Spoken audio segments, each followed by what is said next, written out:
Alors, maintenant que vous connaissez les grands principes sur comment un juge peut fixer une résidence et surtout comment vous pouvez, en premier lieu, fixer la résidence de vos enfants, je vais vous donner des aides très concrètes pour vous permettre à vous de réfléchir le mieux possible dans votre situation précise à l'un et à l'autre et à l'enfant et créer la bonne résidence qui sera la plus adaptée à votre situation. Alors, 3 étapes. La première, c'est d'utiliser le document que j'ai mis à votre disposition avec les semaines. Et dans ces documents, vous allez en premier lieu marquer les horaires qui règlent la vie de votre enfant. Donc à quelle heure il se lève, à quelle heure il commence un premier temps peut-être le matin, quelle heure il mange, à quelle heure c'est l'après-midi qui commence, à quelle heure c'est la fin de l'après-midi des temps obligatoires, à quelle heure c'est le début du soir où il mange, quelle heure commence du coup le temps peut-être le soir entre le repas et le coucher, et à quelle heure il se couche. Vous marquez des horaires et vous marquez à l'intérieur tout ce qu'il y a comme temps obligatoire. Entre 3 et 16 ans, il y a une obligation scolaire. Vous pouvez marquer peut-être dans un marron foncé toutes les cases qui correspondent à ce temps-là. Souvent, il y a cantine et périscolaire, et peut-être accueil de loisirs le mercredi. Ça, c'est du moyen obligatoire. On peut mettre son enfant là, mais en soi, on pourrait aussi s'en occuper à ce moment-là. Ça, vous le mettez dans une couleur peut-être marron, plus claire. Et vous mettez encore en plus les temps d'activité qui sont prévus pour votre enfant. Donc s'il fait, je ne sais pas, du cheval, du piano, des scouts, cours de religion, peu importe, tout ça, vous le mettez. Vous pouvez aussi mettre pour vous les temps d'activité que vous avez pour vous. C'est important pour que votre enfant aille bien, que vous aussi alliez bien. Et si vous avez besoin d'un temps de récupération de toute cette énergie, de toutes ces émotions dans la semaine pour vous faire du bien, c'est important. Faites-le. C'est pas être égoïste, c'est permettre aussi à votre enfant d'aller bien avec un parent qui va bien. Donc notez-le. Et une fois que vous avez tout ça, vous regardez ce qui peut paraître vraiment cohérent et équilibré pour l'enfant avec chaque parent, pour chaque parent dans le développement de son activité professionnelle, je le disais, de sa vie personnelle, son bien-être, sa vie sociale, et vous voyez ce que ça donne. Donc vraiment, mon conseil, c'est partez de votre situation très concrète. Plutôt que de partir du principe « Ah, mais moi, je suis autant parent que l'autre, il faut un moitié-moitié ». Non. Est-ce que, très concrètement, c'est ça qui paraît être la plus adaptée ou pas? Donc, voyez vraiment à faire ça. Ça, c'est la première étape.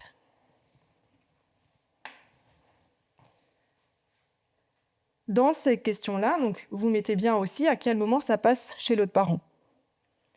Est-ce que ça va être au moment du dîner, chez vous, que ça va passer chez l'autre parent? Ou est-ce que plutôt ça va être tout de suite après un temps d'école ou de périscolaire? Dans ce cas, c'est plutôt l'autre parent qui va chercher l'enfant à l'école. Pensez vraiment que les temps du midi ou du périscolaire, par exemple, ça peut être des temps de qualité à passer avec son enfant.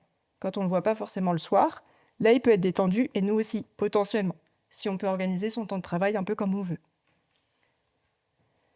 Voilà, vous voyez, pour faire ça, et réfléchissez vraiment, éventuellement pour les changements de passage d'un parent à l'autre, au jour, à l'heure et au lieu où vous faites ça. Parfois, c'est mieux que ce soit à domicile. Parfois, ça peut être sujet de tension, donc c'est peut-être mieux de faire un café. Ou même complètement passage de bras à l'école. Une fois que vous avez vu ça pour la semaine, il faut voir maintenant pour l'année. Donc, vous avez aussi dans les ressources que je vous ai mises à disposition un calendrier de l'année. Vous aurez aussi le lien pour aller voir votre calendrier en fonction de là où vous habitez et en fonction de l'année sur le site de service public. Vous repérez votre semaine, votre couleur de zone et les vacances qu'il y a. Entre 3 et 16 ans, les enfants ont 16 semaines de vacances. Ça fait beaucoup. Donc voyez entre vous comment vous les répartissez, sachant que ça peut être avec vous et loin, ou ça peut être officiellement avec vous, mais en école de loisirs. ou officiellement avec vous, mais chez des grands-parents.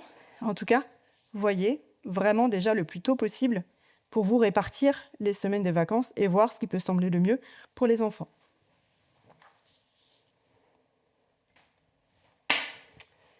Et au moment de faire ça, tenez compte aussi de tout ce qui est fête. Fête d'anniversaire pour vos enfants. Est-ce que vous êtes tous les deux présents? Est-ce que vous faites une année avec papa, une année avec maman? Fête d'anniversaire pour vous. Est-ce que pour votre anniversaire, vous aimeriez que votre enfant soit présent? Les fêtes des pères, des mères. Généralement, le week-end qui va avec, c'est chez tel. Donc, fête des pères, c'est chez le père, fête des mères, chez la mère. Où ça peut changer votre alternance de base. Et puis aussi les jours fériés. Où du coup, on avait un week-end de 2 jours qui devient un week-end de 4 jours. Comment est-ce que vous en tenez compte? Ça fait pas mal de paramètres. Vous voyez vraiment pour anticiper le plus tôt possible, parler des choses encore à froid, quand vous n'êtes pas dans le feu de l'action et que vous avez réservé vos billets de train. C'est un peu de travail, mais faites-le, c'est important.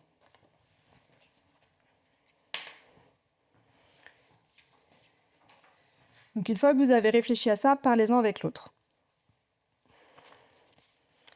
Je ne sais pas si vous arrivez à lire, mais j'ai écrit « échangez-en avec l'autre » avec ouverture, créativité et flexibilité. Ouverture, parce qu'il ne faut pas rester par exemple sur une question de principe en disant « je suis autant un bon parent que l'autre, donc ça doit être moitié-moitié ». Si vous avez 5 semaines de vacances alors que l'autre en a 10, eh ben, faites peut-être une répartition inégalitaire à ce niveau-là. Ça ne voudra pas dire que vous n'êtes pas suffisamment bon comme parent, c'est juste que concrètement, c'est plus pratique comme ça. Pareil pour la semaine. Voyez vraiment concrètement, dans votre situation, ce qui paraît le mieux. Ouverture aussi à ce que l'autre a à dire, que vous n'avez peut-être pas pensé et qui est important.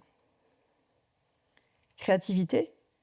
Je vais vous donner des exemples dans une autre vidéo de ce qu'ont pu faire des clients à moi comme accord. Vous verrez, c'est pas du tout ce qu'on pense comme accord usuel que je vous ai présenté dans la vidéo d'avant. Et puis flexibilité, ça c'est important. La séparation, c'est une situation nouvelle pour les enfants, pour vous, où ça fait peut-être longtemps que vous êtes séparés, mais les choses évoluent. Et là, vous vous apprêtez à réfléchir à un nouveau système et à le mettre en place. Et réfléchissez comme ça, dans l'absolu, ce qui vous semble être le mieux, mais voyez ensuite, lorsque vous le mettez en place, à observer comment ça fonctionne pour chacun de vous, parents, et pour l'enfant. Parlez-en avec lui. Est-ce qu'il se sent bien comme ça? Est-ce que ça paraît trop pour lui parce que trop de mouvements? Est-ce que oui, c'est beaucoup de mouvements, mais il arrive à bien se repérer, il a son calendrier, il sait ce qui se passe tel jour, et il est très content d'avoir ça. Restez ouvert et flexible. Essayez, observez, adaptez, itérez. C'est un processus continu. Vous aurez à le mettre en place jusqu'à ce que votre enfant ait 18 ans ou plus. Soyez flexible. Évidemment, c'est compliqué. Donc, vraiment, faites-vous aider si vous en avez besoin. Allez voir des médiateurs, éventuellement médiateurs avocats. Ils sont là pour vous aider et vous allez y arriver. Prenez le temps, ça va fonctionner. Hop, je mets là. Et je vous montre dans une autre vidéo des exemples très concrets de ce que mes clients ont pu choisir. Au revoir.